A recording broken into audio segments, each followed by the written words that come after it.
Welcome to Twisted Monday. I've done, at this point, many different playthroughs of Twisted Metal games, and I've enjoyed them quite a bit, so I've decided to make a habit of it.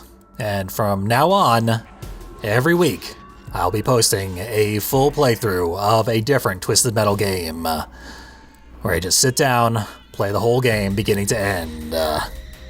Of course, I had to start with Twisted Metal Black, my personal favorite of the series. And we'll get right into it. You know the deal. Even if you haven't seen them before, it's pretty self-explanatory if we're being honest. So, I've selected for this momentous occasion, Roadkill. One of my personal favorite cars in this game. And important for many more reasons.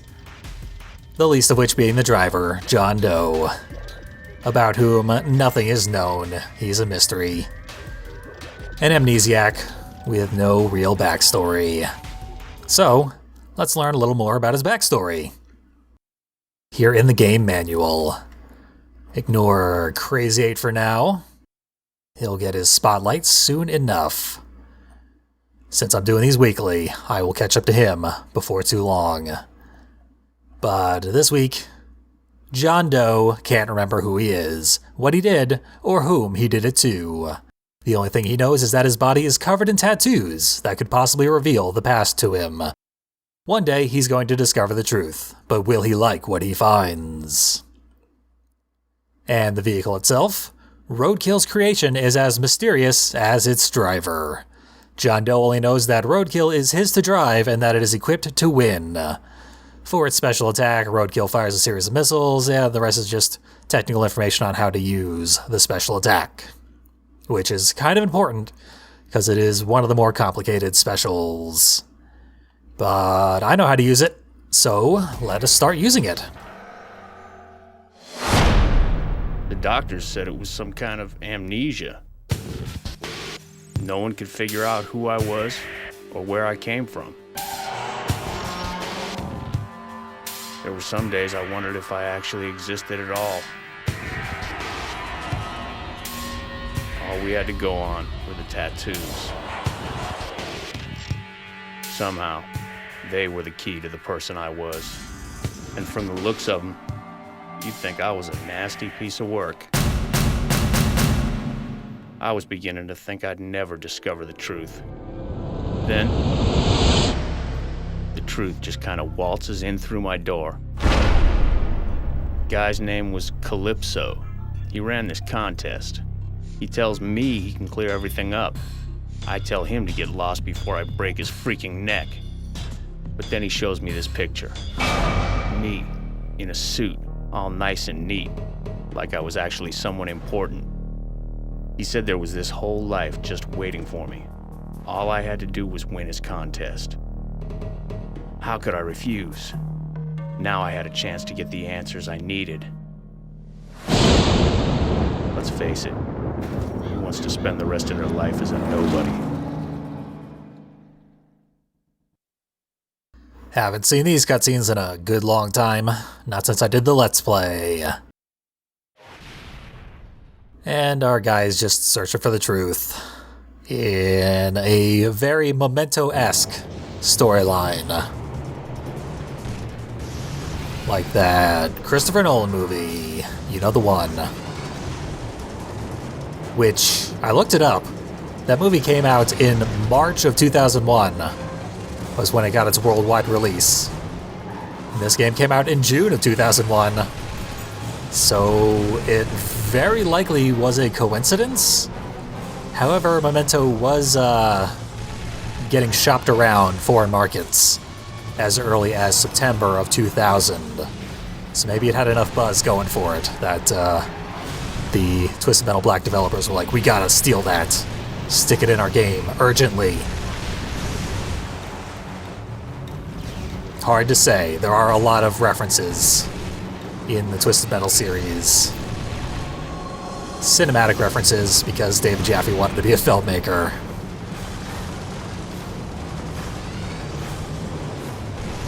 Also, I get a strong American History X vibe off of John Doe himself. His swastika-esque tattoo being a big part of that. That could definitely be a more intentional reference. That movie came out quite a bit earlier. But regardless of the cinematic intent, there's a lot going on with John Doe. Oh, someone already cleaned out the fuselage. You don't see that from the AI too often.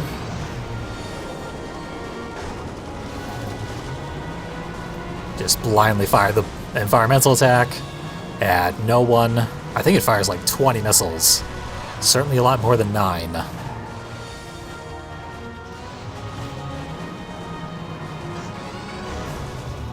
Main thing that makes this level so easy is the millions of health pickups. They're everywhere. 2 on the broken bridge. I don't know why a junkyard has a broken bridge in it. I guess, theoretically, a bridge could pass over a junkyard and through a warehouse. I've never seen any structure of this nature in real life, but I can't prove that one does not exist. Therefore, one may. Maybe the location scouting was just that good in Twisted Metal Black. Fired my special directly into the ground. Roadkill special. Very difficult to use. Obscenely powerful when you do use it properly. But it takes so long to charge. That was weird. The way Mr. Grimm was rolling against my car there was actually throwing off my aim. So not only have I never seen the AI do that before, I was not able to compensate for what was going on. Wasted another special. I'm gonna try to avoid backfires on my special, because it really is our main source of damage.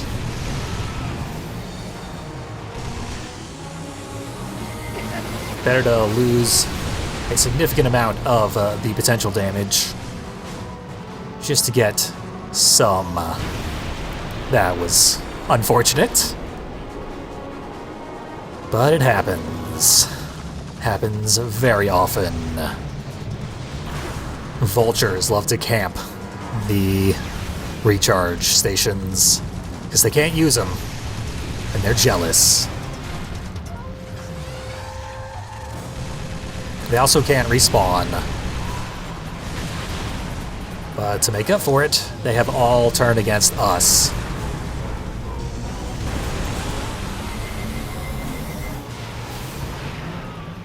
Feel like the homing should have brought those missiles a little lower to the ground. Not today. That one wasn't in the cards.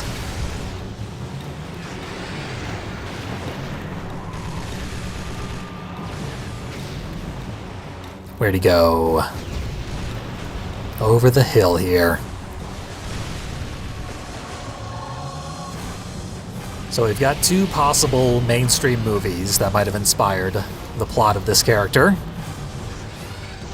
But one of the definite inspirations, I think, is an earlier Twisted Metal game, but an element of the plot from Twisted Metal 1 that ended up being unused in the released version.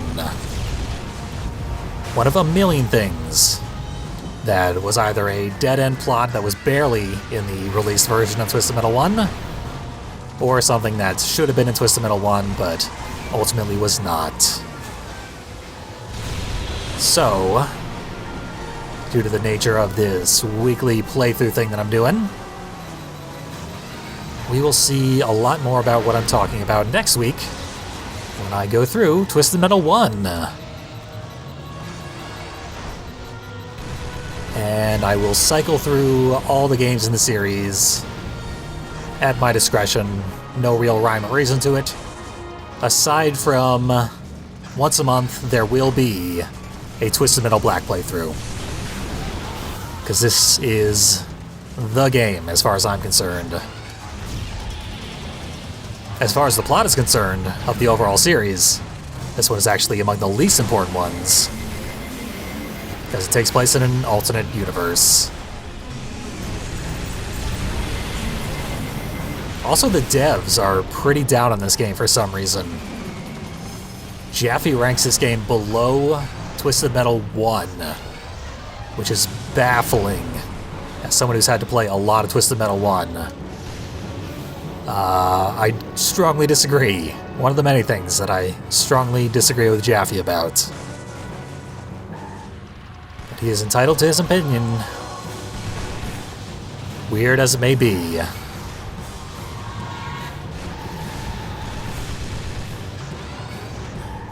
I definitely believe this is the height of car combat games. Not by like a million miles or anything. Many of the PS1 games are still very, very strong, very close contenders. I fully understand if they are your favorite. Just not mine. Not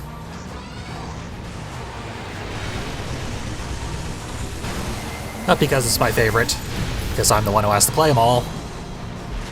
Once a month, we get Twisted Metal Black showcased. And if you're doing the math, I've already done 2 full playthroughs of Twisted Metal Black. There are 15 characters in this game. Twisted Monday has about a year-long shelf life. And that is if I unlock every single character. So, I will at the very least unlock every single character. And as of right now, I only have 1 of the secret characters unlocked. That is inadequate for my purposes. So, in this playthrough, I'm gonna have to correct that. Get the remaining 3.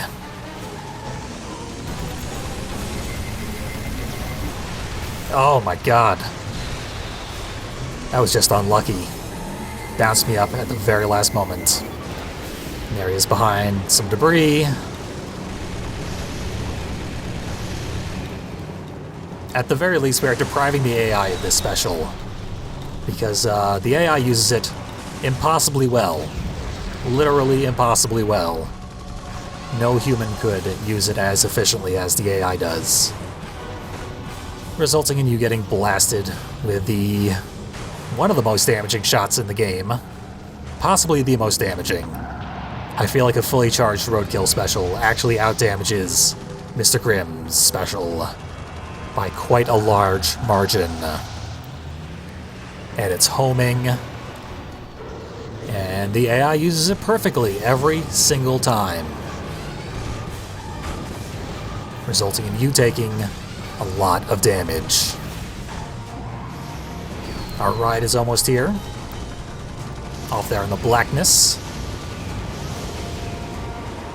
Come on, get over the fence. There we go. We got a lock on. We can't see it, but I definitely saw some sparks. Let's go check out the fireworks.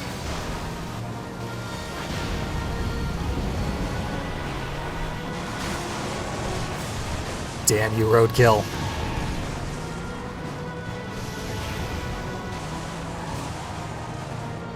Oh, we missed the money shot. Turn into the Let's Play that I did years ago, if you want to see that. But we did open a secret pathway through means that are better left unsaid, because we shot down a passenger plane to get in here. In the year 2001. It is a miracle that this game came out in June of 2001. Just a few months before such a thing would never be allowed.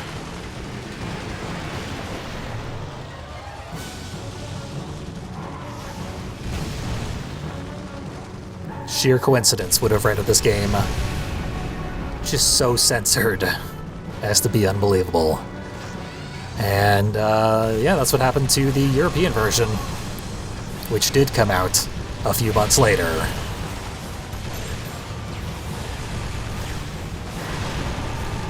Okay, let's finally kill this guy. He got to live way too long. We got Crazy 8 and Mr. Grimm. Probably gonna die again because I'm being very, very careless.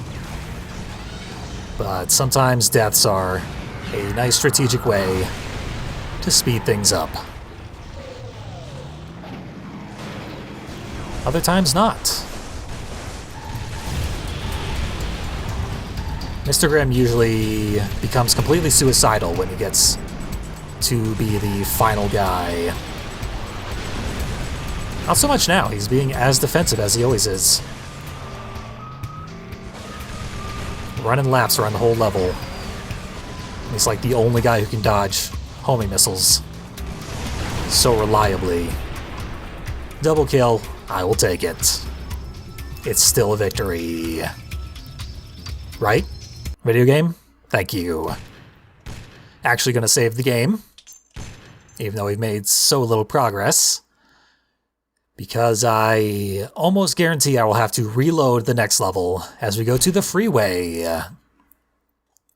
My less preferred option, given the choice between this and the Suburbs. I do like the Suburbs quite a bit. Here we have John Doe lamenting his talent at killing, and curious about why he's so damn good at it.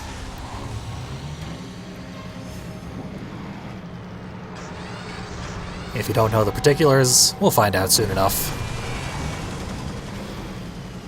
But probably not right now. I have bigger fish to fry. Completely unrelated to combat and winning competitions and doing anything the least bit logical. We need to do unfathomable nonsense for now. Just the most obscure, bizarre thing in the entire game. Hotel Colon. Don't think I ever noticed that sign before. Okay, we need our gas cans. We need to line ourselves up just right. Get interrupted by Axel, of course. I'm trying to unlock you, Axel. Don't you want to be unlocked? Leave me alone.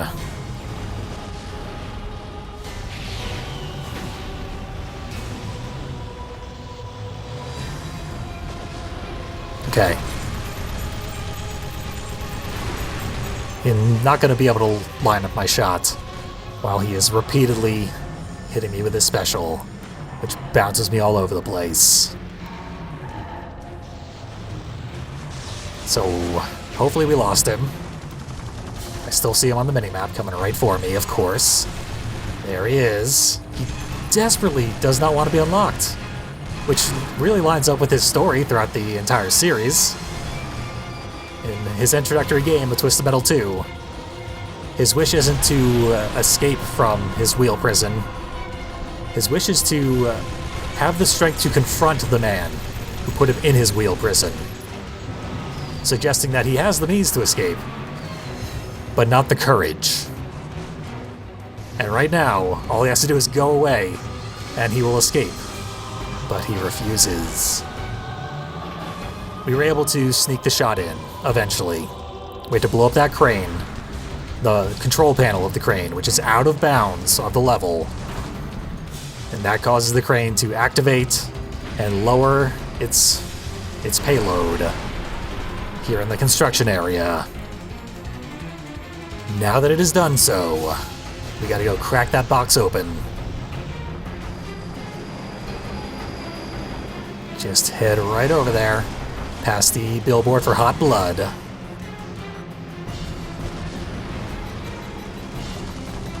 And claim our hard-earned prize.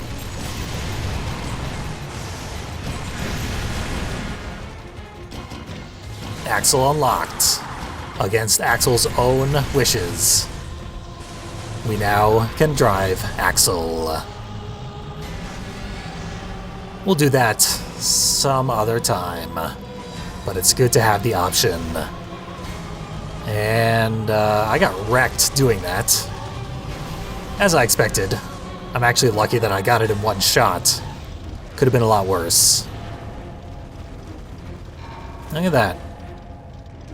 Carton of blood. Poured into a cup. Bunch of crap I never noticed in this game. Because I was too busy driving and shooting stuff. So anyway. Definitely want to save our unlocks. And then reload the level because I lost too much life in the process of getting that just absurd unlockable. Load game is all the way down here. Don't normally go to that option in these full game playthroughs. I could even go to the suburbs now, but yeah, we'll stick with the freeway. Both are going to be arduous gauntlets where I have to fight a lot of enemies.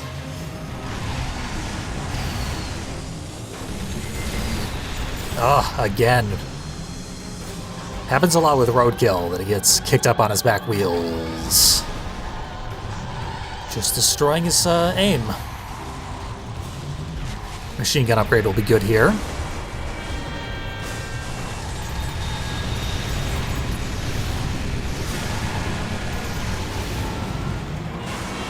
We do need a recharge.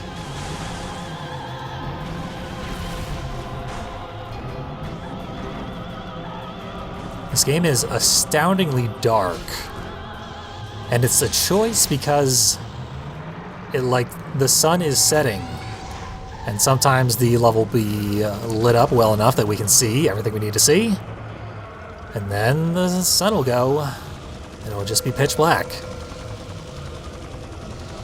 Solving ads, ambulance competing in the motocross tournament for some reason. Can't have that. And Rage Oil. Get crude. Who's here to fight us? I was hoping it was Crazy 8. Of course it's Manslaughter. Manslaughter is not too dangerous though.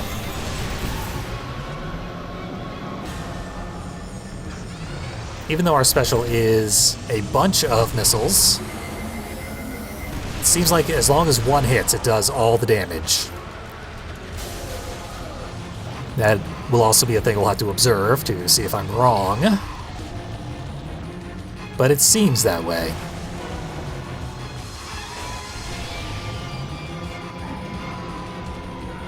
There's a bunch of ads here for Rage Oil.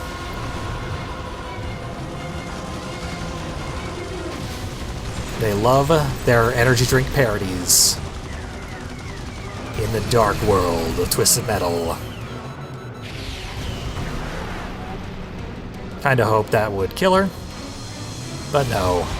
Shadow's got pretty good HP.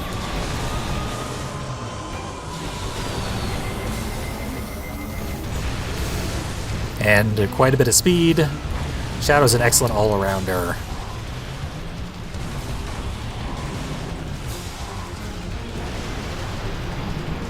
Roadkill is too, but Shadow's a little better in most regards.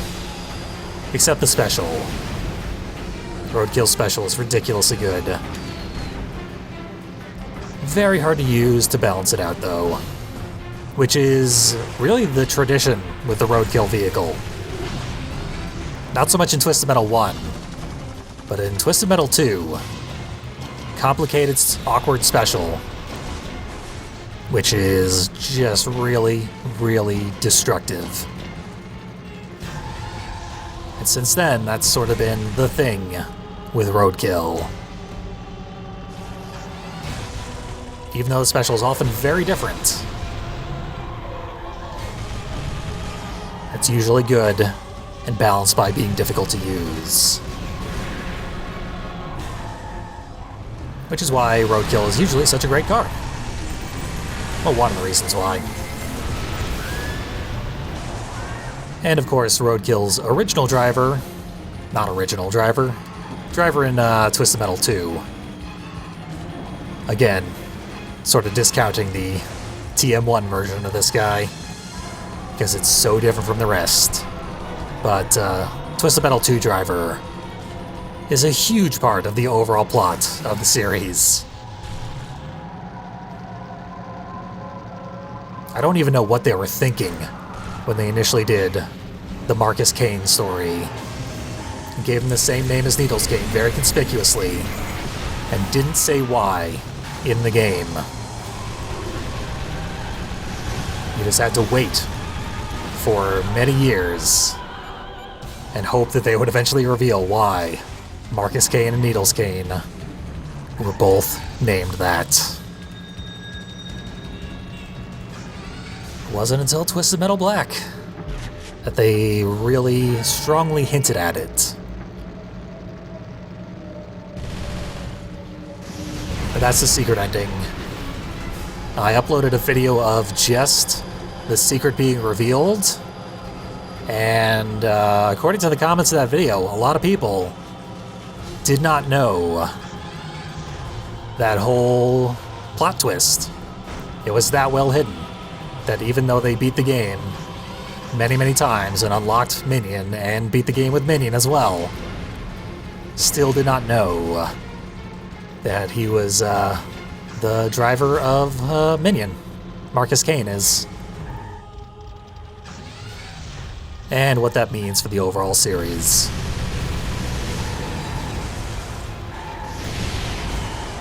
And even if you do know that, it's not until Twisted Metal Head-On, years later, that they fully spell out what those implications are. Another one down, I think? Yeah. I don't even know who exploded there, because there were too many explosions going on at the same time. But it's going well enough. Back away slowly. And hope for something I can kill some people with. Did enough damage. I think we got this. 3 enemies remaining, all of them got low armor. We also have low armor, but high firepower. Just brutalize the hospital for no reason. You can also plunder it. Give it a reason. Even though that's not actually why we're there.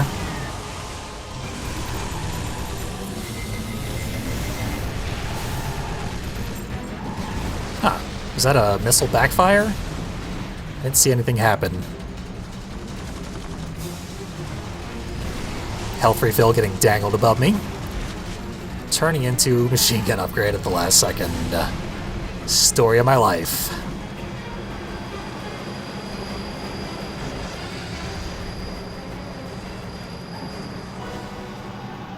That should suit us well enough. Wouldn't mind getting the skill-based pickup there.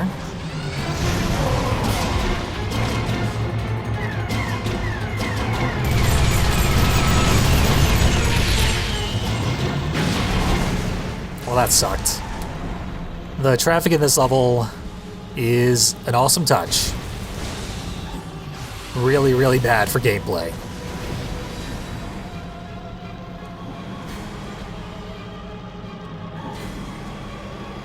And something kind of surprising that I never really noticed before, even after playing all the Twisted Metal games, is that this is the first one that has active AI traffic wandering around most of the levels. None of the PS1 games actually have that. They have stationary cars parked around in many of the levels, but no AI moving around unless it is one of the enemies you gotta kill. No incidental traffic.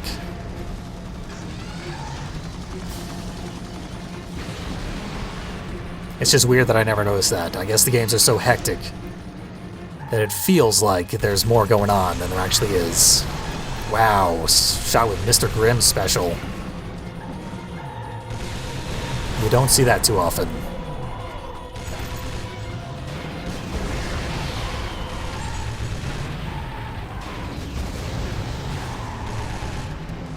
He is in every direction that I'm not looking, of course, because he's faster than me.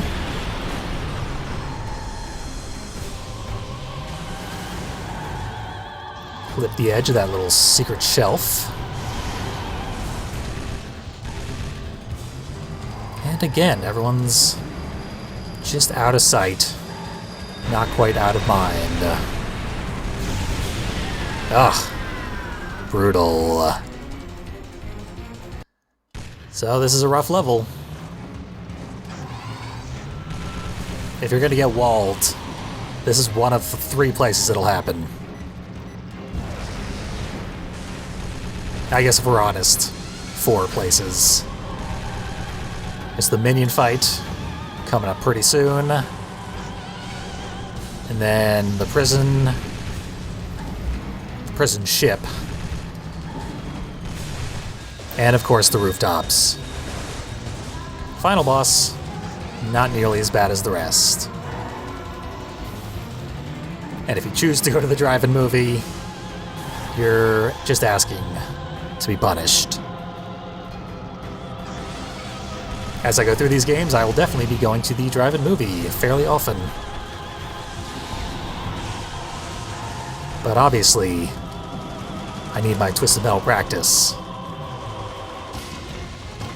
I've got a lot of practice with the PS1 games at this point, because I've been playing them much more frequently of late. Twisted Metal Black is a massive aberration in the series. As far as controls and some stylistic choices to the gameplay. Pretty sure a civilian car ate my entire special there. That sucks. But yeah, the way this specific game plays is surprisingly different from the PS1 games.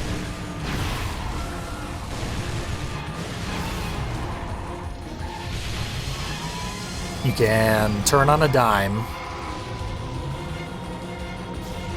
Like the handling stat no longer determines how quickly you turn.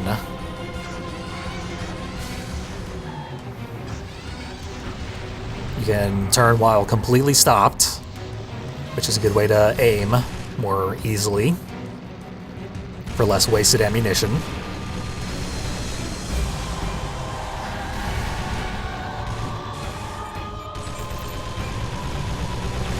But an awkward thing that's going to screw me up a lot throughout this playthrough is when you're moving backwards, it does not reverse your controls.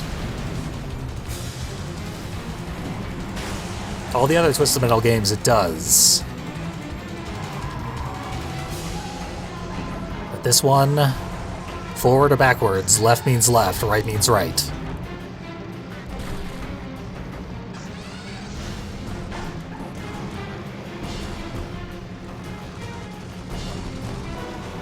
I've fallen into a habit of backing away from enemies so that I could point my weapons directly at them. Fire on them while they're trying to fire at me.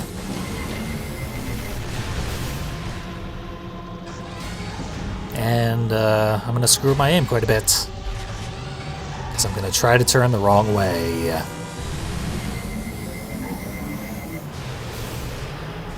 Right into a wall with that thing.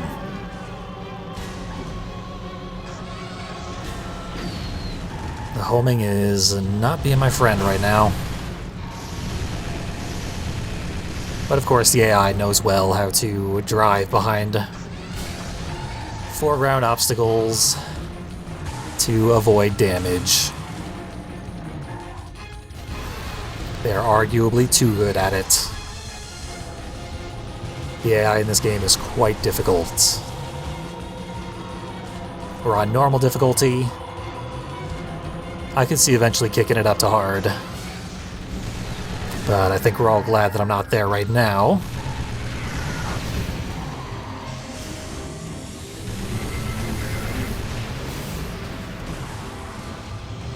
Also, I barely used my shield. Probably one of the reasons you've seen me explode so many times. I'll have to do that more often. Here we go. Get some free power missiles. That'll equate to a lot of damage if I get to use them. And if I land them. Got nothing but small enemies around me.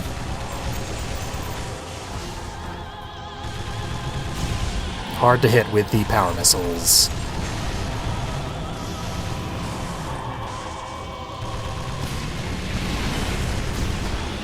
There's a good fat target for me. Didn't do much, because it's the guy with the most armor.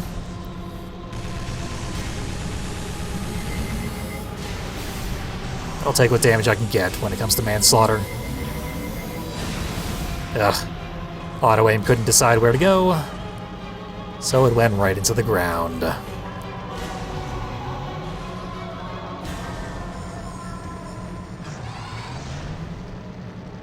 Let's get back into the gigantic melee with many injured vehicles waiting to die. Get this level behind us sooner than later.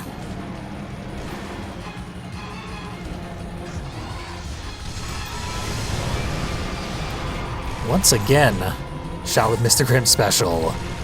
Wonder how many of those things I'm going to catch in this playthrough.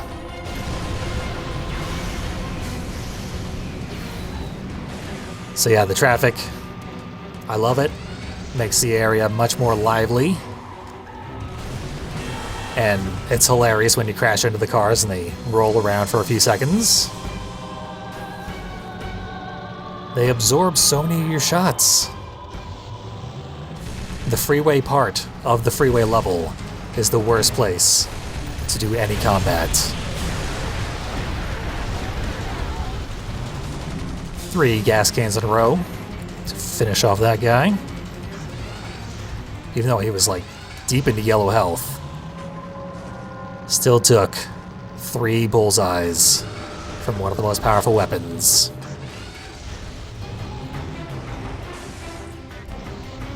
Manslaughter might have too much health. And yet he's my least favorite vehicle to play as.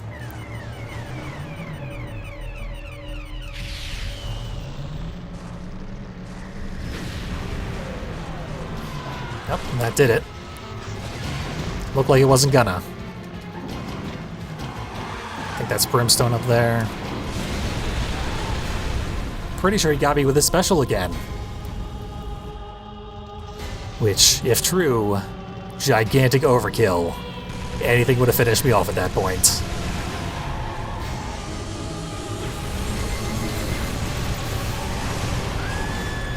Another one down.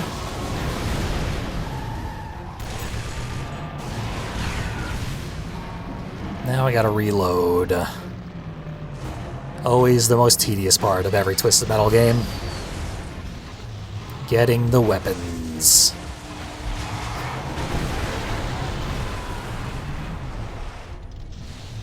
Brimstone's suicide bomber outlived him.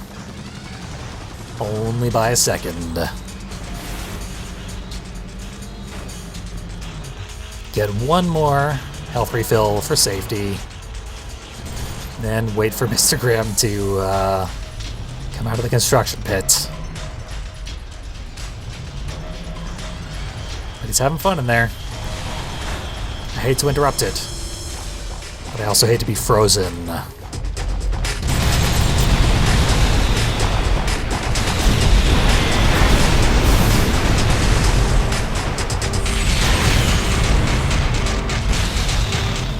Somehow fired every single weapon I had. Took another scythe to the face. He's just got that tiny sliver. And I have my guns back. Now he's gone. Level's over. Crane's back in place. But we got what we needed from the crane. And indeed from that entire level. Now we're going from the freeway to the highway. And we are starting to remember the past. Seeing the end of the world.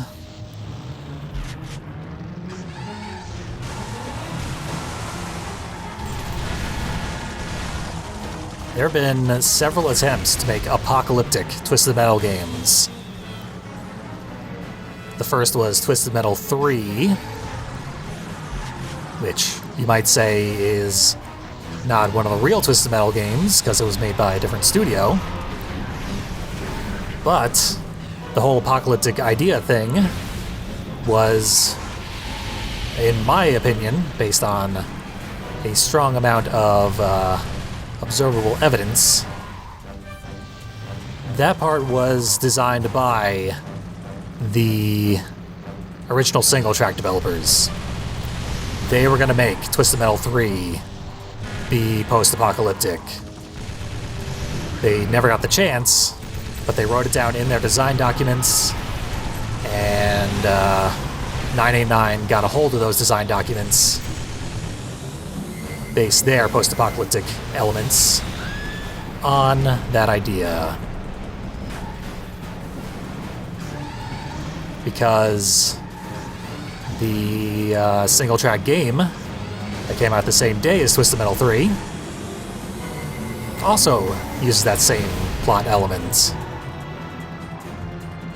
And 3 of the same levels, in the same order, in the same placement in the game, the first 3 levels of Twisted Metal 3 are also the 2nd, 3rd, and 4th levels of Rogue Trip. So more than likely, that was a single-track idea to send the series into the post-apocalypse.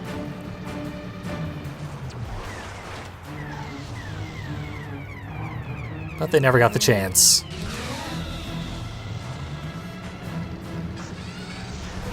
And then when they got the series back, they were going to make a game called Twisted Metal Apocalypse, set in the post-apocalypse. I believe that was an idea for what ultimately became the 2012 Twisted Metal game, if I'm not mistaken with my timelines. But that whole game went through a lot of prototyping, many different ideas. At first it was just going to be like a little like top-down 2D game. Very small in scope. Sort of thing you could beat in an hour or 2. Like I'm going to do with Twisted Metal Black, but not just one storyline, the entirety of the game. All of its content.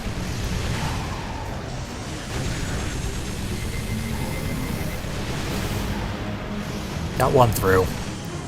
And I think that is my evidence that if one shot hits the enemy, it does not do full damage. Science has prevailed. Asylum and prison in the same area. We've seen the asylum, it basically is a prison. Unless they're talking about the Raven something asylum that's in the suburbs.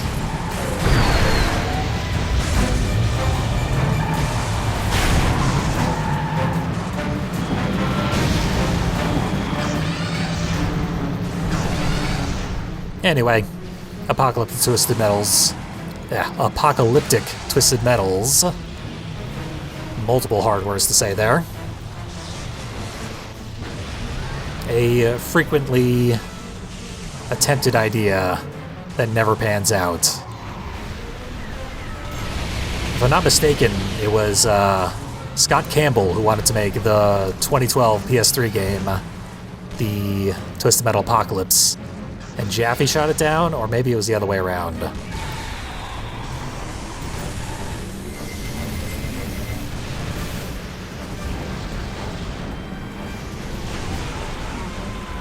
Whoever's idea was, I agree. don't really give a damn about apocalyptic settings for Twisted Metal. Not especially interesting.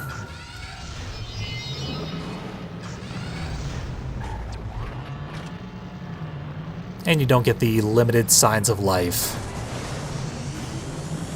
like the traffic here, that make things slightly more disturbing.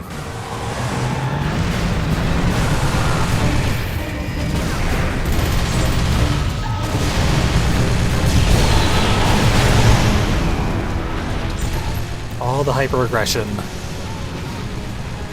is catching up with me.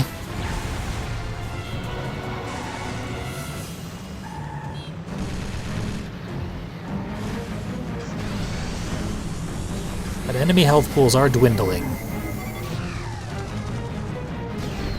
That would have never landed even if I had fired it.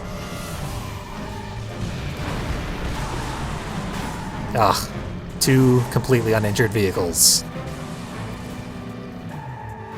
Out of the 4 remaining. Me all out of recharges.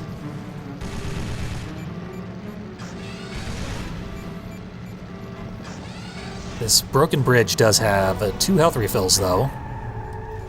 That'll get us back into the yellow. But with so little armor, being in the yellow is just the same as being in the red.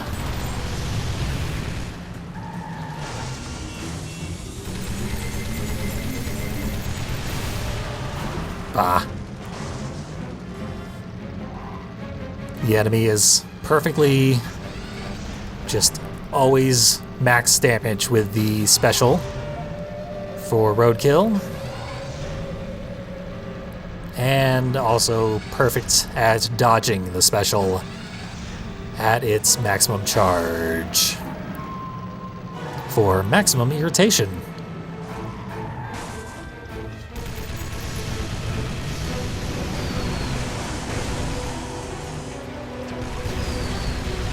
I wonder if I saved my charge of the special there.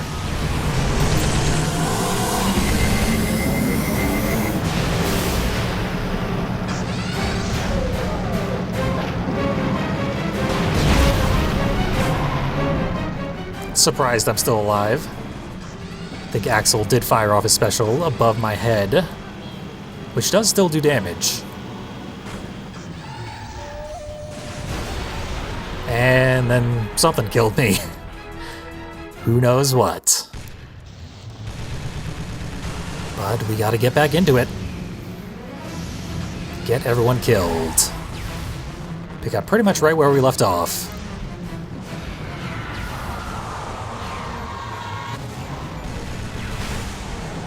Almost max charge on the satellite missiles.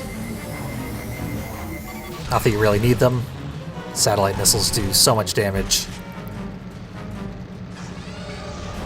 So, getting a max charge on the Roadkill special requires charging it until you hear a little jingle.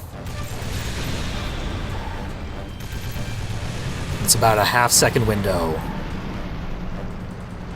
to fire it off before it backfires at that point. Axel's back.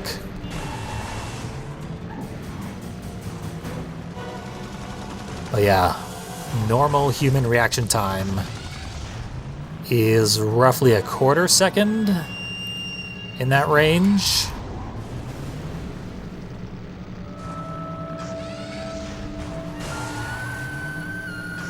And it is always the same amount of time to get that half-second window. It's not like it changes what part of the charge is going to have the little jingle.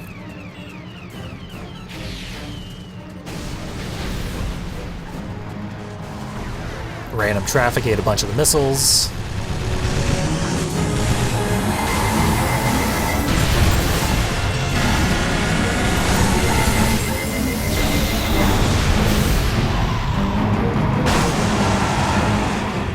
Hey, I'm using my shield.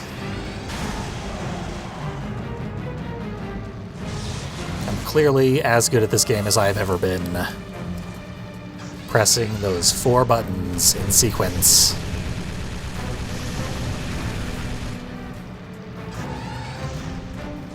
It is harder than it needs to be to do those fighting game combo inputs. In the heat of battle with such precise controls going on. Screws up your aiming.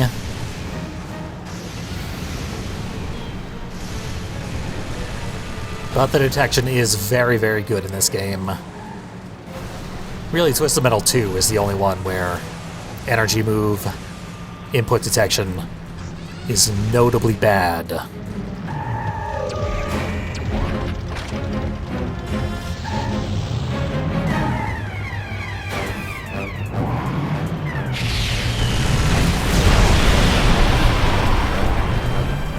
Real pathetic use of the reticle, finishing it up with a power missile. I lulled Darkseid into a false sense of security.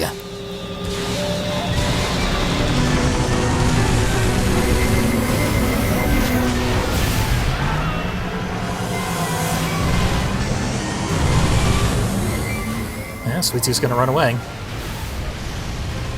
I will attempt to punish it. Technically fail.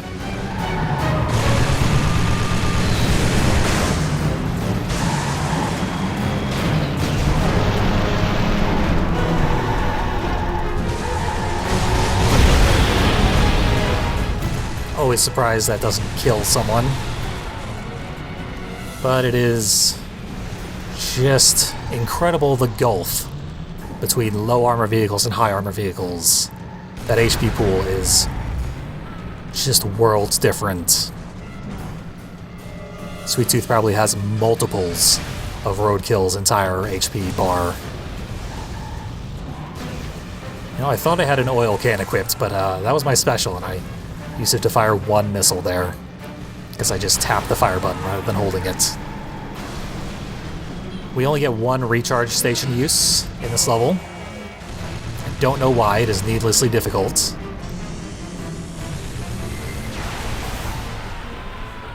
And we have already used it.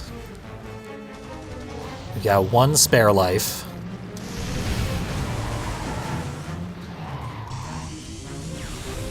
Gotta make it count.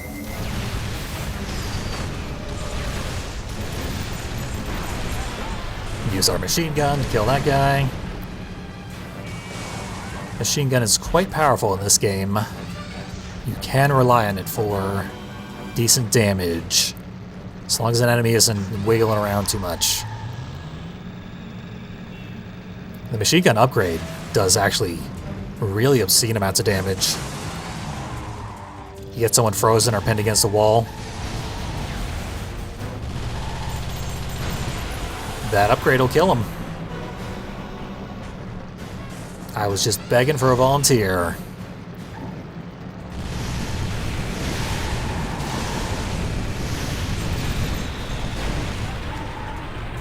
And another one finished off with that machine gun. I think the machine gun's doing the most damage of anything right now. Bizarrely enough. There are so many pickups in this area, and the nature of the area requires you to just move around constantly. Yet I am always out of ammo. Oh, only 1 person left. I thought it was 2. Someone might have fallen out of bounds, and I didn't notice it. Or they might have just exploded. That happens plenty.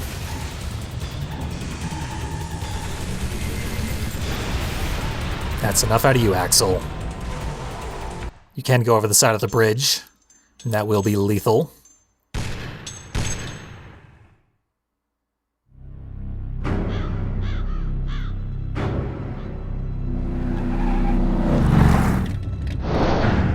Time to get to our first boss. Good old-fashioned Minion. A lot of characters have generic loading screen dialogue when going up against Minion. This one specifically references the character's tattoos, how he's gone up against a lot of badasses. Interesting that they chose to actually write something for this guy, who, again, is not an important character at all. He's kind of an interesting character. I don't have any qualms about his story. It is more than adequate in a game where all the stories are very good.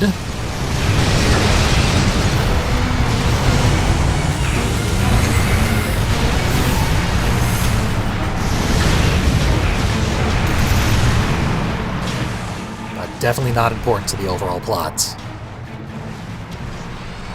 Really, the only one that is important is Sweet Tooth, though.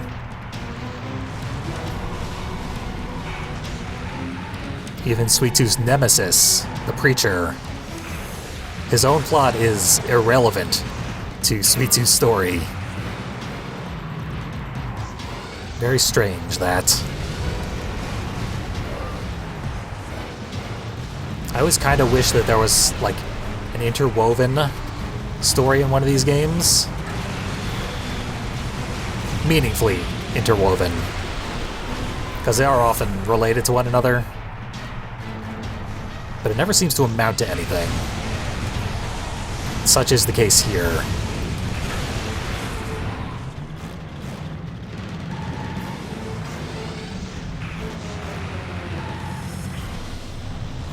So we could game over against Minion here, but it honestly wouldn't be that big of a deal.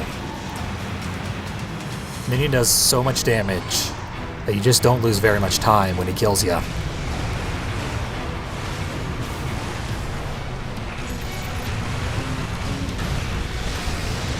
And the fight doesn't start until now, when the shield goes down.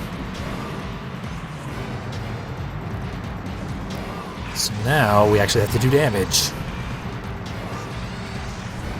which is the hard part, but it's also the fun part.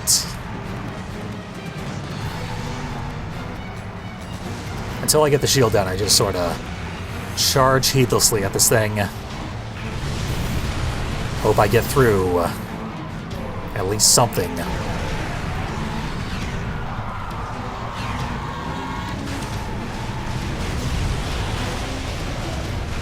He's at half health. Got a full life with which to do something to him.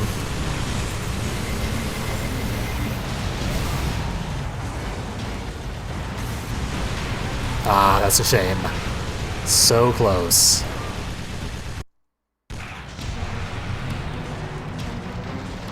But like I said, not too big of a loss.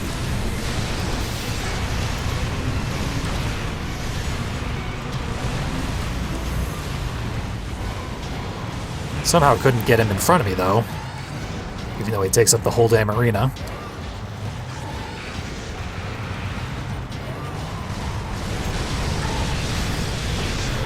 Got the back panel, which is good. That's the hard one. For me, usually. Getting 3 panels is worth a life.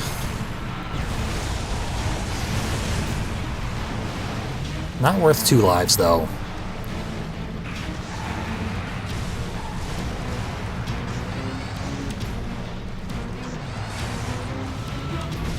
He's probably going to go extra defensive on that left panel for now.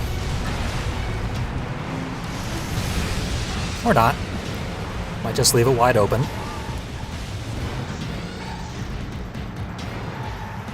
Now we gotta capitalize.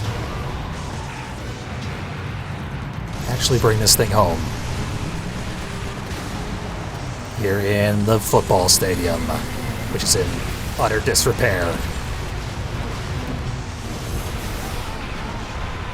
Looks like Minion has been in here destroying vehicles for quite a long time.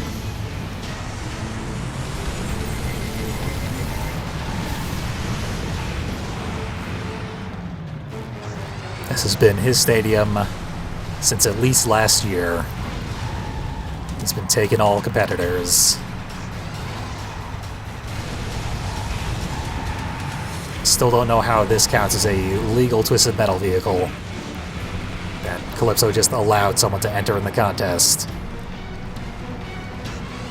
Those contestants last year had no chance. Particularly with the invincibility shield the thing has.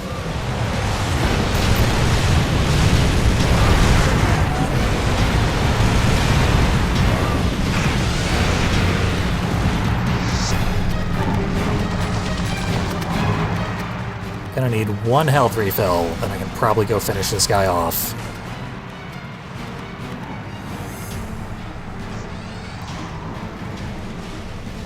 Best bet is nope, of course. I was gonna say the helicopter. The helicopter betrayed me.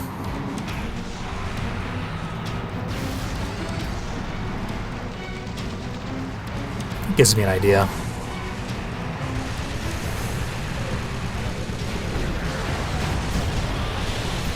There we go. Use the shield. Go in, kill him. So, an important thing to look for here is John Doe's tattoo. Keep an eye out for that. I must have been out for hours. At first there was just darkness, but then I started to see things. Bad things. I remember now. I ran with this gang. At first, we were small time. Random beatings, robbery. We were nobodies. So we came up with a plan. The bomb was choice. Freaking huge.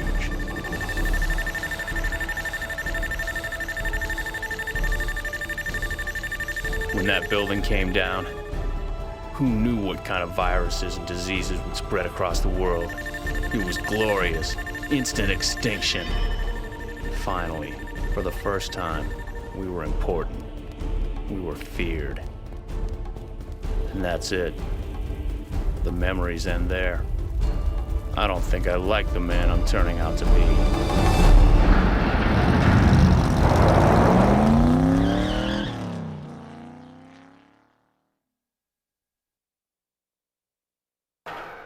Oh, don't need a save.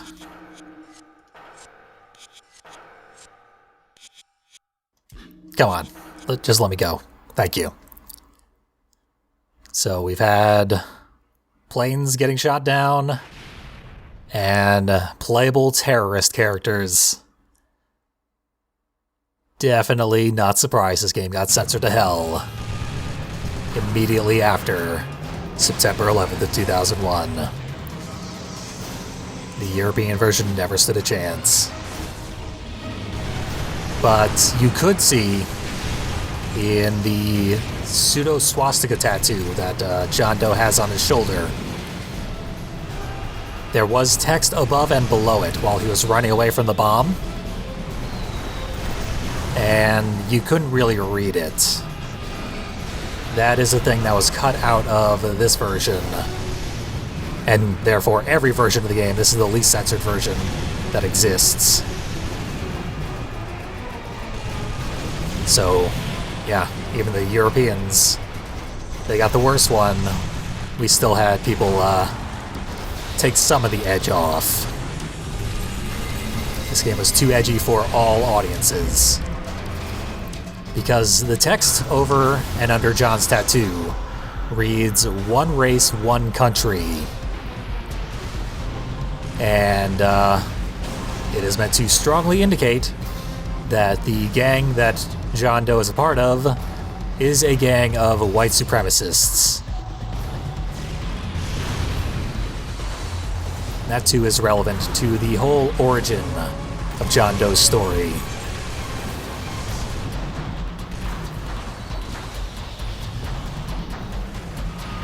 Obviously being vilified. Even John himself is unhappy with the realization that he was in such a group of people.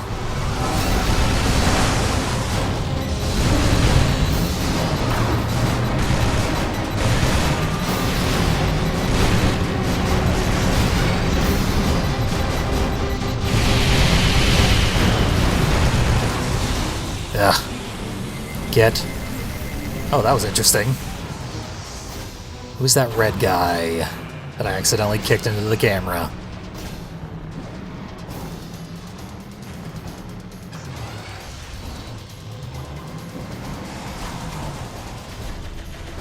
But yeah, it's much more than just the character being clean-shaven in the head. That indicates he might have had some racist affiliations. That was not enough for Master of Subtlety, David Jaffe. But nonetheless, I do appreciate vilifying that sort of person. Really, it's the least you can do. I say that white supremacist terrorists are bad people.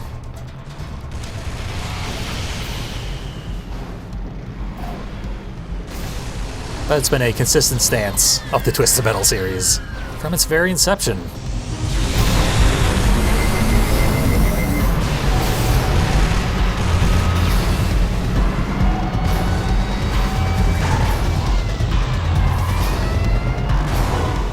We are basically playing Jacket from Hotline Miami.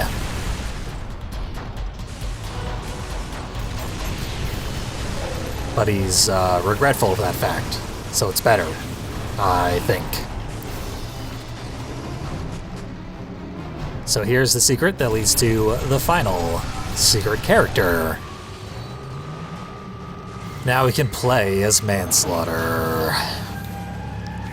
I do not want to play as Manslaughter, but we can. And someday we will.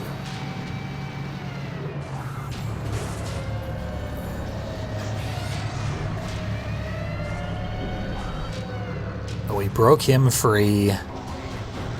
Final character unlocked. Except for Minion, of course. That'll be for when we actually beat the game with every single character. I need to bring that bridge down. I need to get the hell away from this ship. Ship is one of the worst places to fight in the ship level. I always kind of wondered what the thematic relevance of this scene was. Like, what happened to get us onto the prison ship in our vehicles? And I was thinking maybe, like, we got knocked out by Minion. That's why we went through the whole flashback sequence where we partially recovered our memories. So maybe while we were knocked out, we got arrested. But obviously we just saw the cutscene. And we woke up and drove away at the end of the cutscene. So we weren't knocked out. Could have been out of there just fine.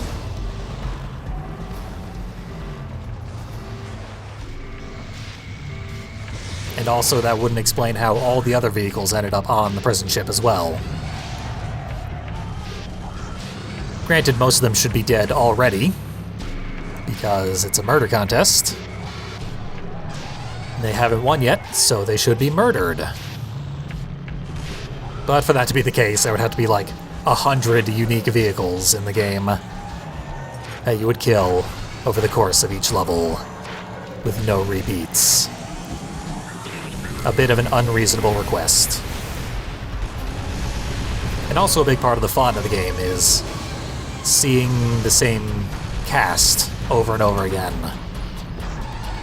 Like, each individual vehicle has a lot of personality. You couldn't get that with 100 different vehicles. Even if they did design them all to be as unique and interesting as the 15, technically 14, that are in the contest. You, as the player, would not be able to keep track of that many.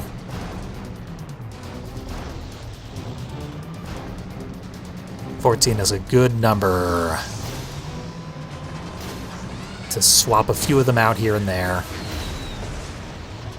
But ultimately, see your recurring favorites over and over again, and repeatedly kill them. As little sense as that makes. Said I was going to bring the bridge down and never got around to it. So it must happen now. Always better to do it sooner than later. Because it takes a lot of shots to break the guard tower. And then the animation of the bridge coming down takes forever.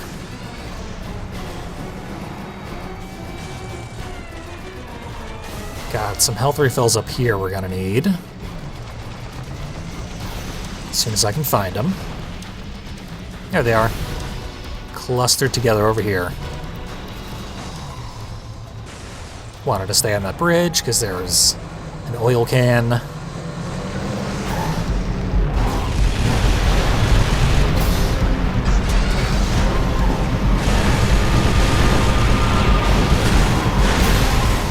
Now I got 8 oil cans.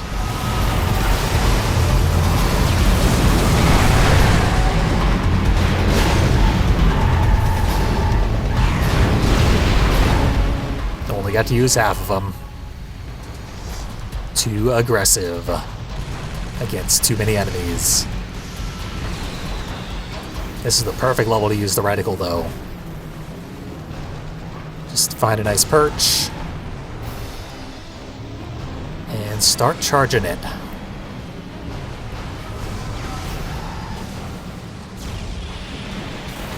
Ideally further away.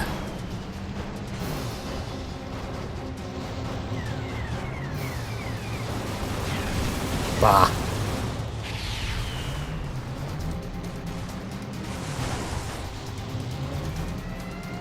Needed to be able to see over the edge to get at them. Oh, there's the red person. I think they despawned. Wanted to get a better look at that character model. I don't think I've ever noticed it before.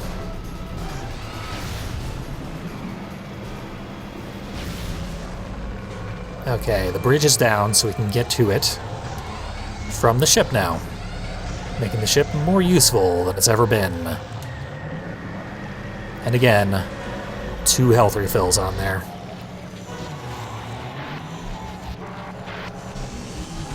I guess I used up all my recharge stations? That's unfortunate. I was almost certain that I got a full charge instead of a backfire on my weapon there. Ended up not being the case. Finished me off, thank you. Saw the writing on the wall there. Ugh. It's gonna just keep asking me to save unlockables, isn't it? So we return to the only level with a loading screen. Actually, the Suburbs will also require a loading screen if you need to replay it.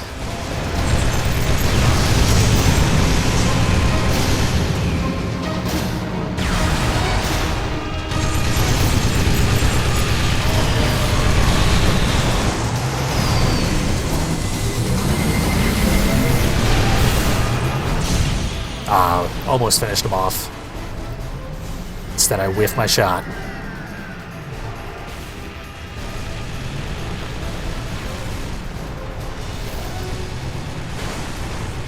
He's readied his special.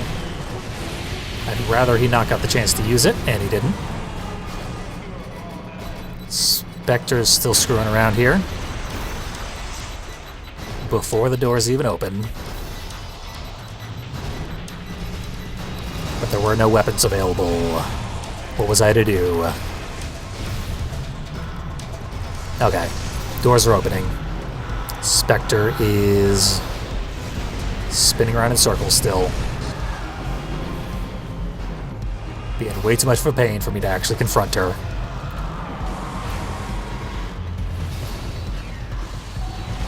Better.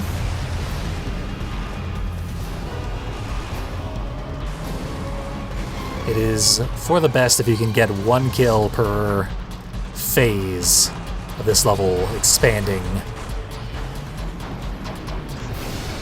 Keeps you from getting overwhelmed when the full level opens up.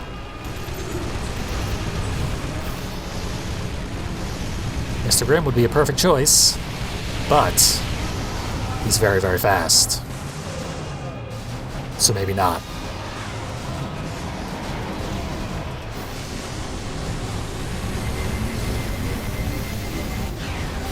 Wow. This is going horribly. Oh, that was a prisoner that I keep running over. That's less than ideal. So now I need to get Mr. Grimm to kill me. This is unwinnable at this point. Or rather, many, many people could win at this point. I'm not at that point. Not anymore. I will be. But you're seeing me at my lowest skill level in a very, very long time.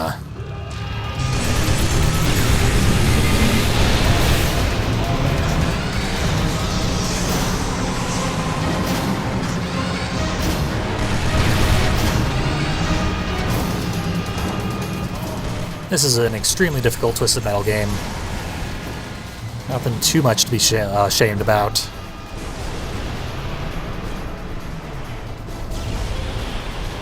I've showed off me playing it very well in the past.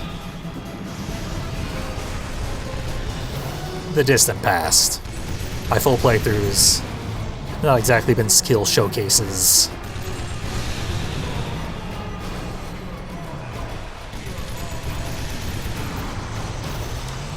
Keep losing the thread on this particular game. Because there is a lot of game to this. Practicing the specifics is quite a bit. And you do have to stay in practice. You lose skill in this game very quickly, I have found. So I will try to do that. That's part of what Twisted Monday is going to be all about. Staying in practice on this specific game.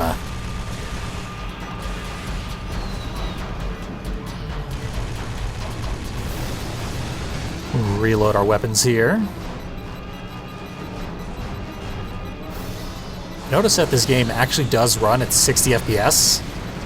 Which is pretty uncommon for a PS2 game. But there is some definite choppiness.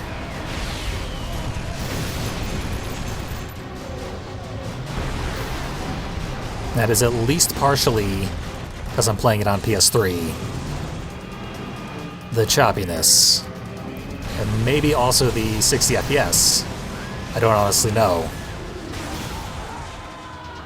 But definitely the choppiness. The PS3 does not emulate PS2 games especially well.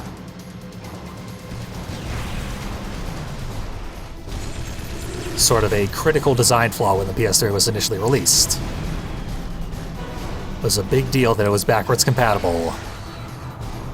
But it turned out it was because they basically put an entire PS2 system in the PS3 and made the PS3 very unstable in doing so, resulting in that technology ultimately being removed from future PS3 releases, and the handful that exist being more prone to dying forever and being irreplaceable.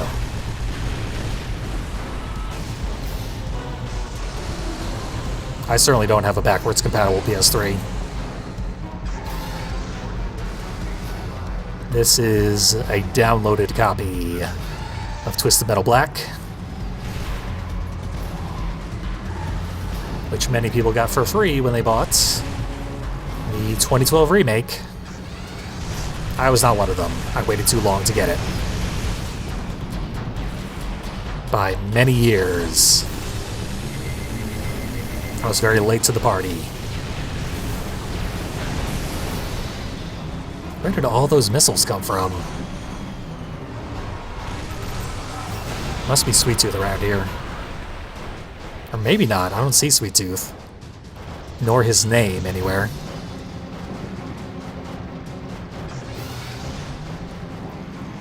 So, let's see. The only enemy I've killed is Darkseid, which is still significant. Darkseid takes so much ammo to kill. It's a real arduous task, so still worth celebrating. Completely gonna waste that special.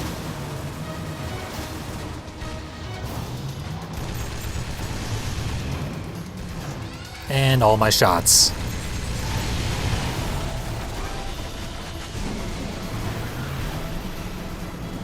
Now I gotta go pillage the rooftop for health refills and weapons. Someone's way ahead of me.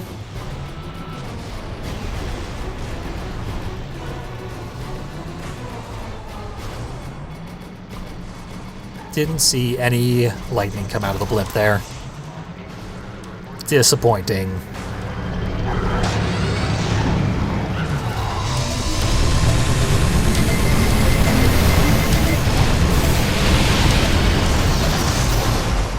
Okay. Junkyard dog, not too threatening of an opponent. Pretty sure he can backfire his special, though. And that will do a lot of damage.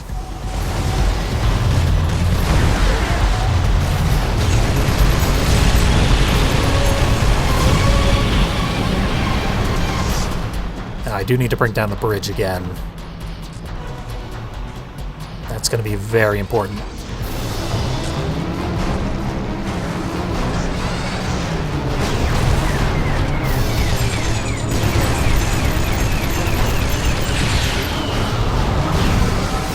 Seemed like a lot of my missiles just went right into the ground.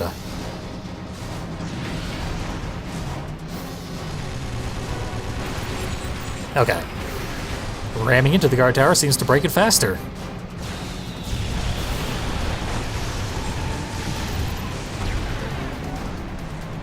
I have both of my recharge stations set to go.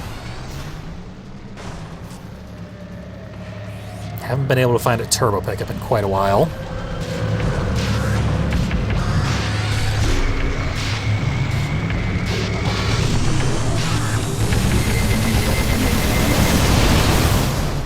Ugh. Everyone just dives right out of the way. Every time I try to fire something that charges. You gotta really pin them down. And just get the worst camera falling down the edge of a cliff. Okay, 4 guys surrounding me. Getting them to hit each other is relatively unlikely. But they didn't help each other there, that's for sure.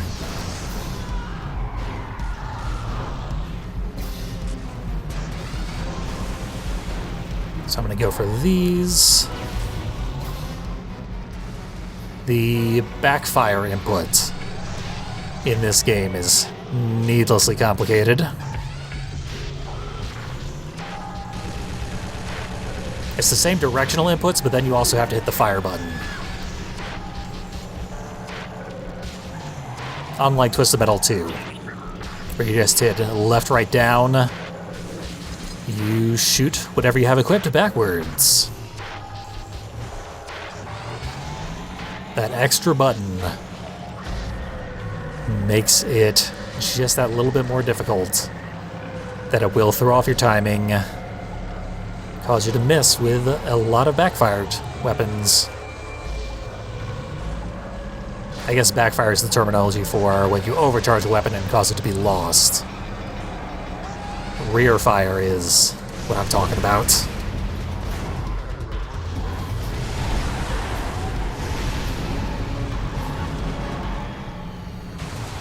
Should be health refill here.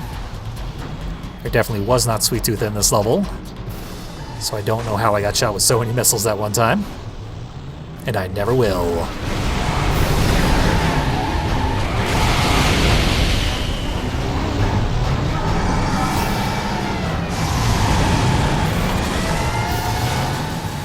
Outlaw. It's being a real prison warden here on the prison ship. I'm about sick of it. The other two enemies I could take out pretty easily. Outlaw, not so much.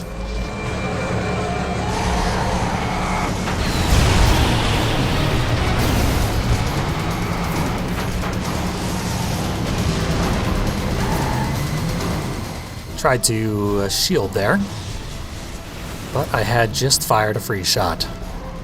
So, not enough energy.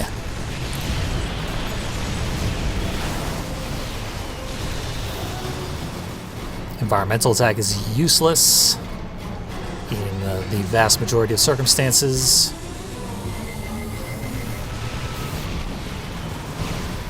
Another one down.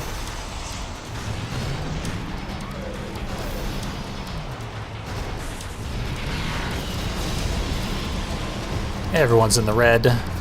There are some health refills back on top of the building. So just to be extra safe, gonna charge back up, and then charge back out.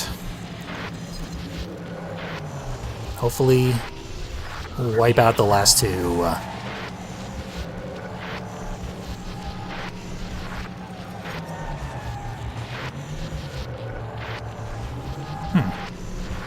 Saw a blue health refill. I was seeing that. A skill-based pickup.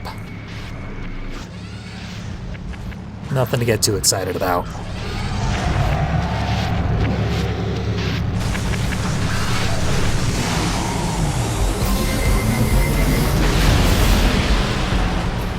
So instead, we will make ourselves more safe by killing everybody. Gonna have to happen eventually anyway. Sooner the better, I think we all agree. There's Brimstone, also crossing the bridge.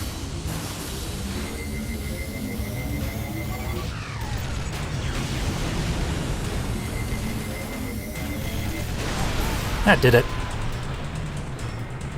That's an extremely difficult level. Not too surprised it took that long.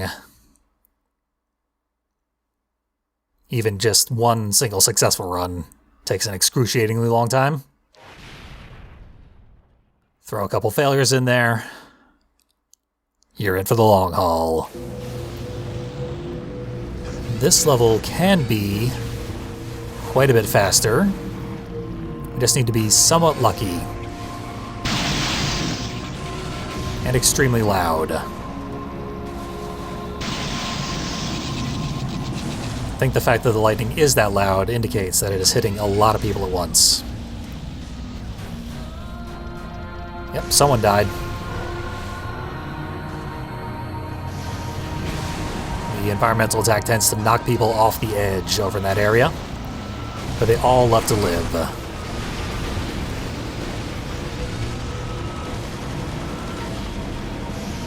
Yeah, they're all hanging out there again. So I'm gonna zap them again. Until they learn.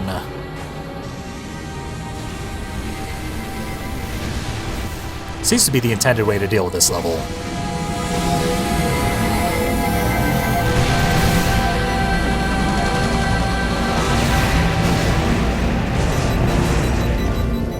Partially flipped. Ah, so close. But that means I still have all my recharges left.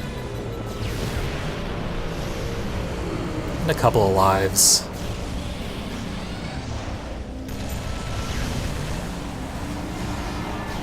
This is just so much more manageable than the drive-in movie. Drive-in movie doesn't matter how lucky you get. You are still in for a hard fight.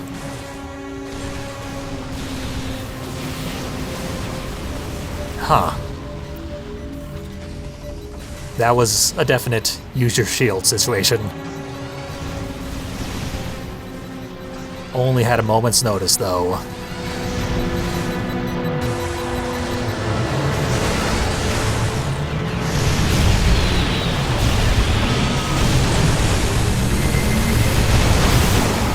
Okay, 6 remaining, though. We've got a lot of recharges. All of them, in fact.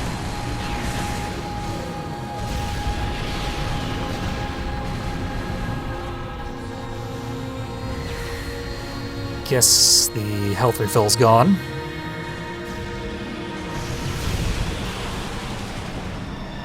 Oh, shadows camp in the area.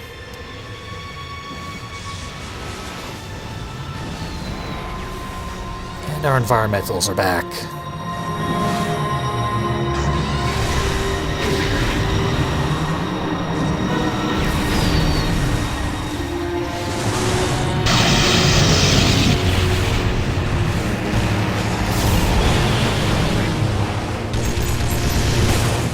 Everyone's really hurt, but not dead. Dead is the only thing that really matters.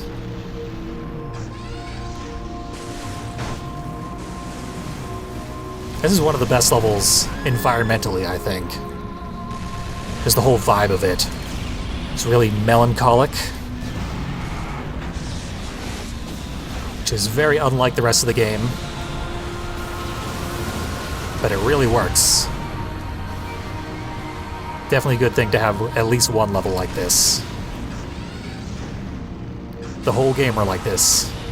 It might actually be a little too heavy.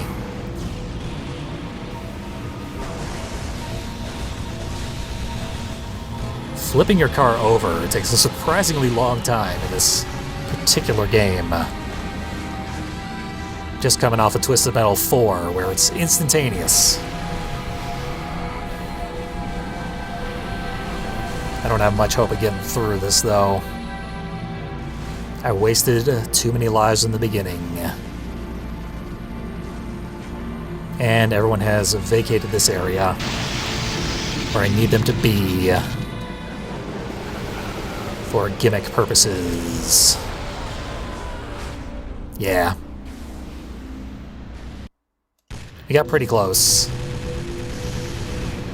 So far, I've game overed every single level except the Junkyard, which is worlds easier than all the other levels. Brimstone died somehow. Completely free, I'll take it.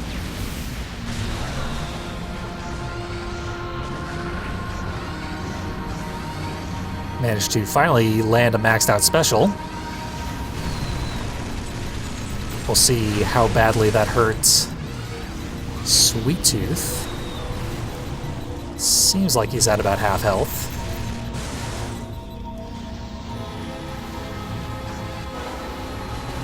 Want to be real careful there. Yeah, he's at about half health. And that hit 5 enemies.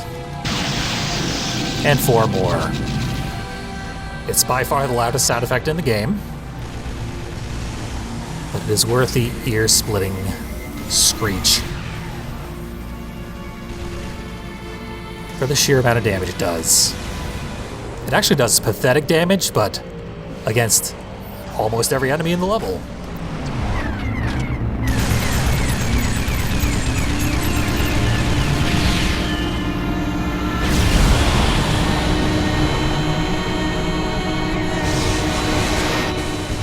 Okay. Now I just gotta do some cleanup. Ah, they didn't want me to use my maxed out special. Not even on one of the other enemies. Because technically they're all on a team.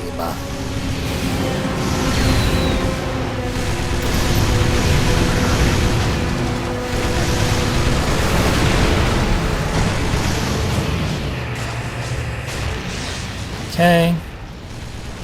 Back in business. Finally rid of the big danger.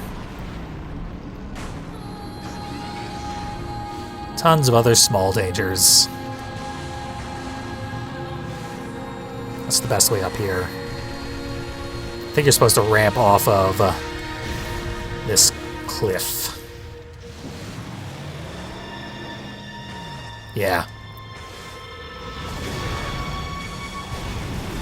Nothing up there is worth it. I didn't even want those pickups. I desperately wanted those pickups.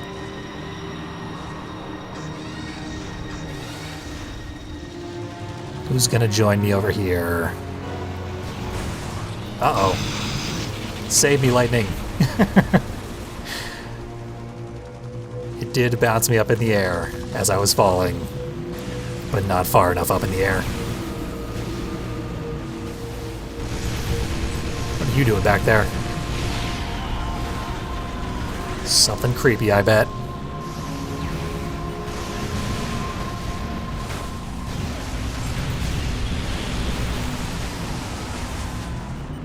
Okay, we're back where we left off, but with one extra life. And Mr. Grimm climbs over a mountain to avoid me, as he can apparently do in this motorcycle.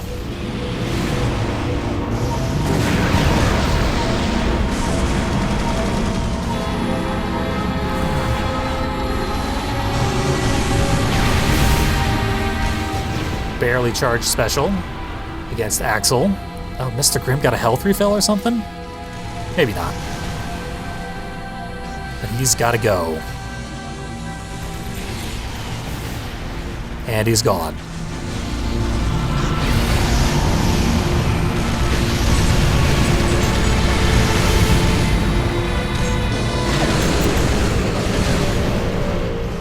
Axel, way too much HP on that guy.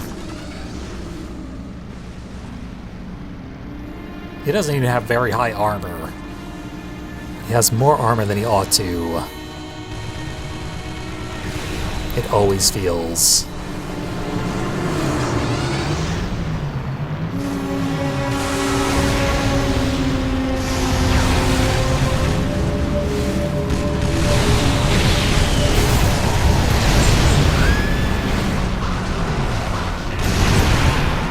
Close one. But we did make it through.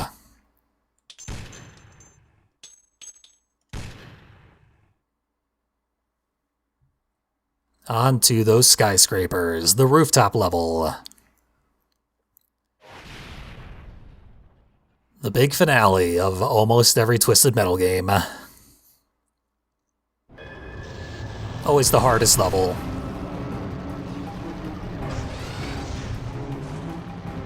It can be fairly easy if the enemies feel like driving off the edge. They often do not. I can hardly blame them. I've done it, and it is not the thrill that it's been made out to be.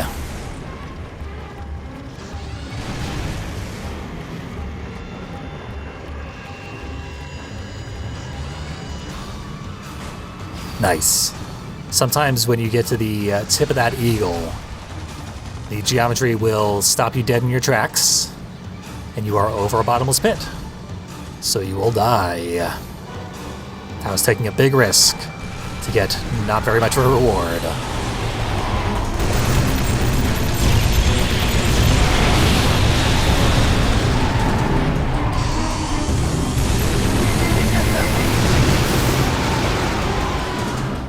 Wasn't ready for Sweet Tooth to come in and save Brimstone.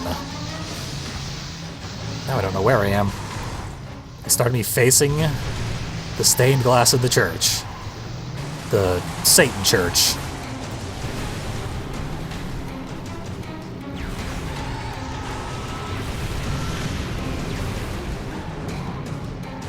There is a health pickup on the roof of the church, which I wouldn't mind getting right about now. Not like that, though. Going a little too fast over a tiny little bump. Off I go into the void. Looks like I'm gonna make this another level where I game over. Hopefully not too many times, though.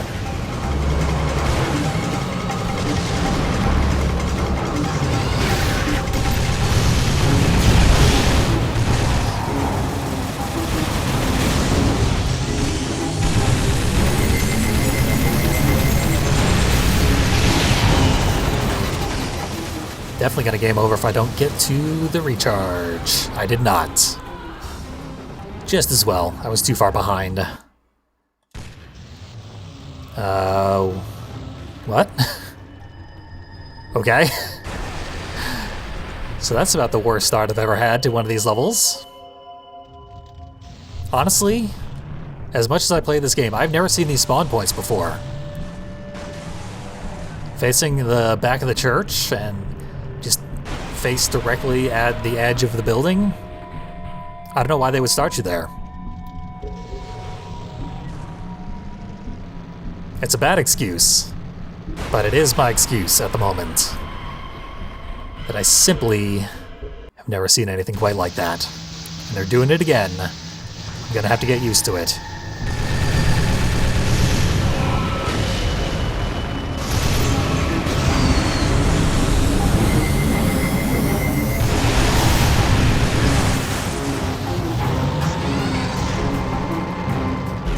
These holes in the ground lead to running fans that'll chop you up. So you can't fall in there either.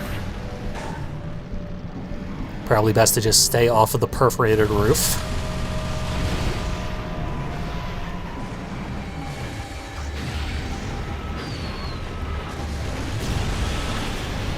Honestly, it's best to stay off of all the roofs, but kinda the only choice we have.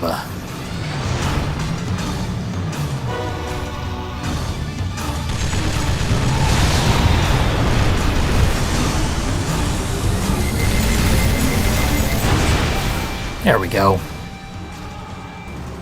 I was gonna point out Warthog's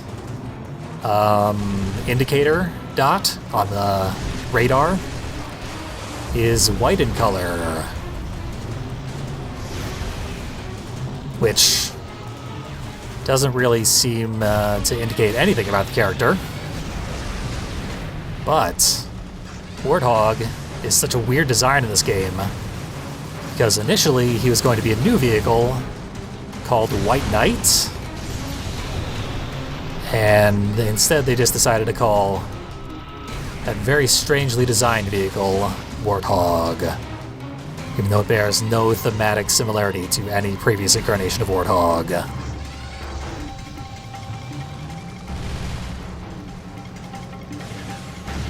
So that's probably why his minimap indicator is white.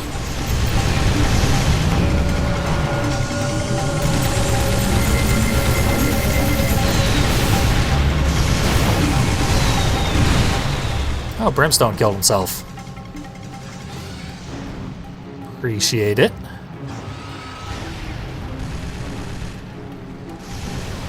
Getting rid of Sweet Tooth is going to be a boon. Oh, I can't believe he dodged that. That would have done him in.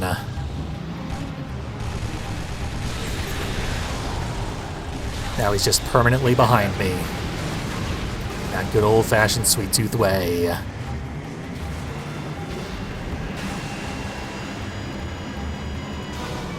Claimed King of the Hill, unfortunately. We'll uproot him soon enough. Didn't want to test the crane, and rightfully so. Moved as soon as I was about to pass by.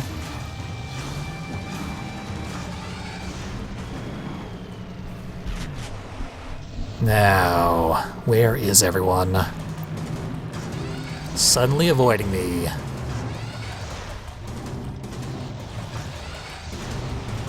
Someone's coming up behind me. I think that's Spectre. Shadow. That's the one. Two different ghostly characters.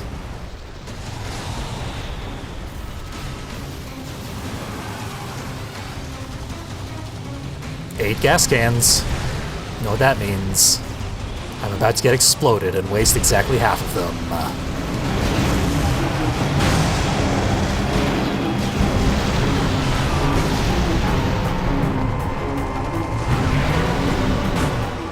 That bought me a little more time. Oh, he was already dead.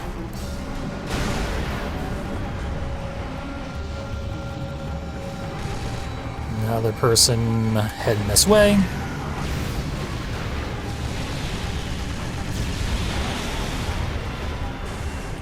Just Yellow Jacket. He did kill me, but he's generally not a very big threat. His special is pathetic.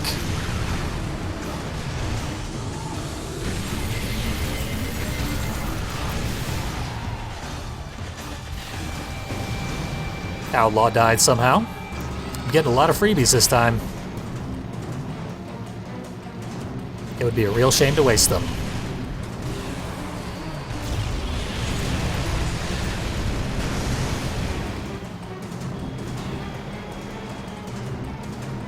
Do need to retreat just a little bit.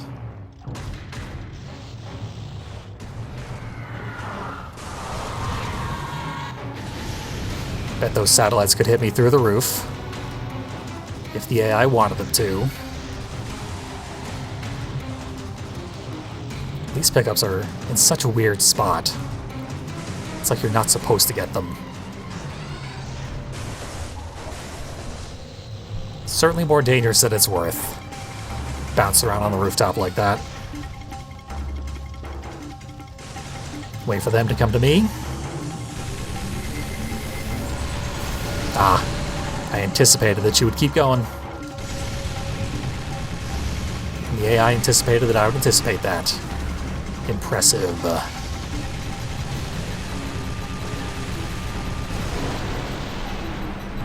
Okay, another one down.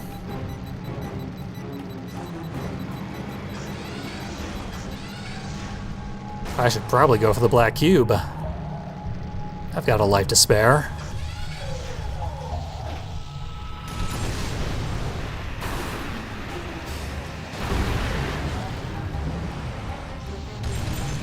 Can't possibly have more than one. Yeah, there we go. Machine gun fire did him in.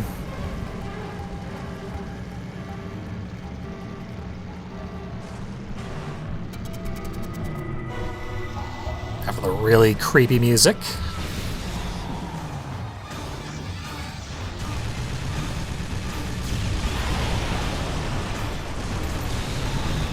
Just roll the shit out of Mr. Grimm. And he did finish me off, but... Oh, he's the only one left. Someone else fell off the building, I guess. I don't even know who. Max charge. Didn't quite kill him. But he's gone. Good stuff. That one went well enough. That level can go considerably worse. You're in violation of Midtown City Code 4432. Step out of your vehicle and surrender peacefully. Time's up. On to good old Warhawk.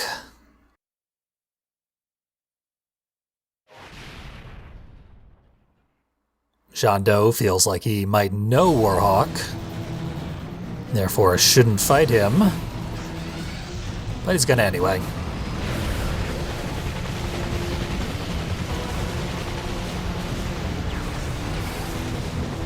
Warhawk was actually pretty much tied for the first single-track game to be released. It came out 2 days after the first Twisted Metal game, according to your Wikipedias or whatever resources you want to trust. They might have come out on the same day. One of them might have come out slightly earlier than the other.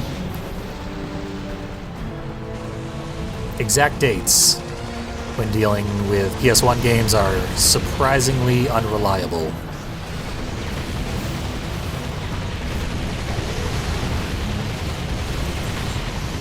The tanker is being a real pain in the ass. Okay, it's disabled.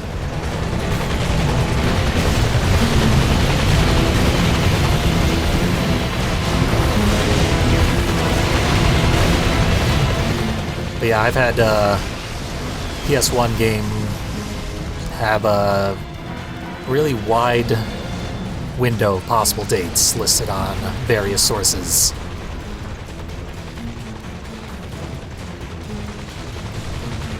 Twisted Metal 3 in particular, I've seen like 3 different dates. All of them about a week apart. So not like a huge variance, but any of them could be correct. I like to think the correct answer is that it came out on Halloween. As that is true of several other Twisted Metal games.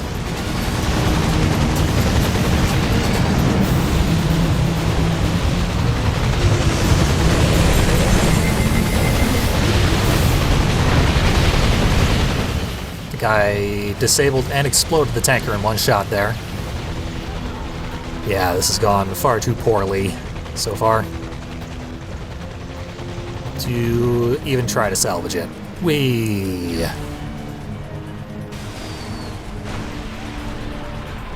usually handle this boss pretty easily, but this whole run, nothing has come easily.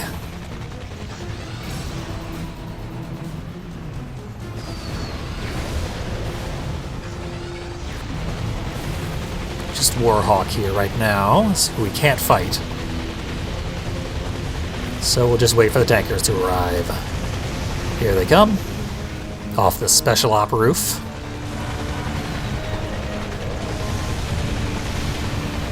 If only they didn't send in the tankers.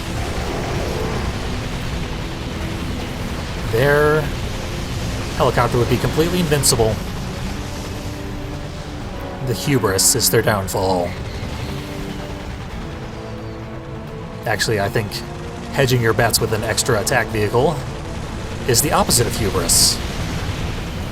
Their lack of hubris is their downfall.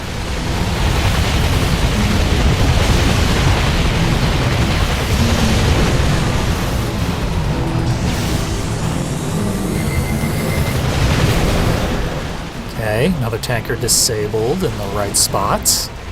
I don't know what killed me.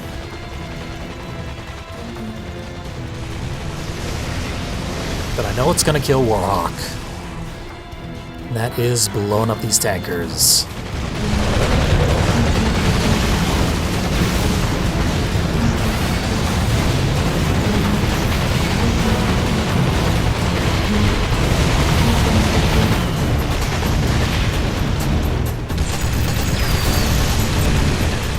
I just gotta kill it in the right spot. Where's it at?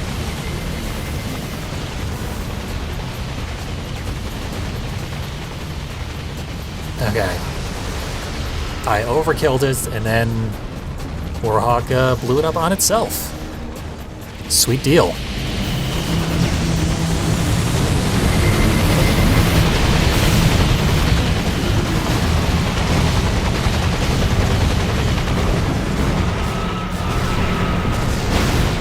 I swear I did the shield combo actually twice there while the lethal blow was incoming. But it's fine. I got 1 life left. Gotta make it count. There's a great disparity in our health pools. Rapidly closing, though.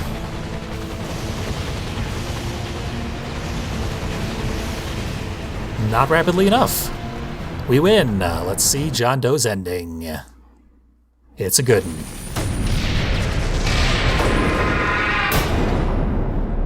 I'd won the contest.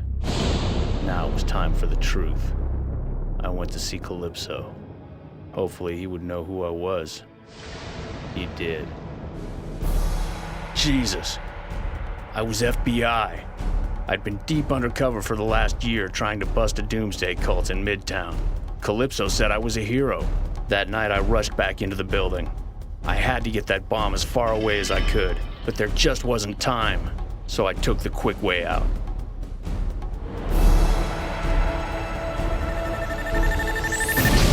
The explosion knocked me out. Now I remember, I am a hero. A hero undercover agent standing in front of number 2 on the FBI's 10 most wanted list. In other words, a dead man. Calypso thanked me for being such a great contestant. Then he said goodbye. I remember now. I have a family. God, I was just starting to remember.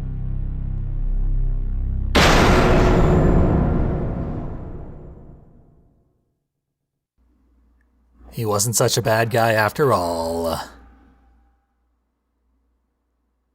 But it's a game for bad guys. Gotta skip the ending credits. So yeah, not my best playthrough, if we're honest. But, you know, about standard for my other Twisted Metal Black playthroughs. I will be getting better, because I will be playing a lot more Twisted Metal Black. And all the Twisted Metals.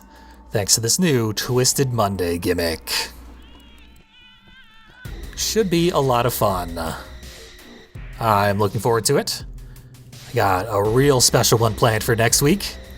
And at the end of next month, as at the end of every month, the final Monday in each month, will be another Twisted Metal Black playthrough. Next one will be Crazy 8, because someone in the comments of a recent video pointed out he is the narrator of the game manual. So we're gonna go through that. And it will be a very in-depth look at an aspect of Twisted Metal Black that is easily overlooked these days. So, hope to see you next week. I am Fiendly, and I thank you for watching Twisted Monday.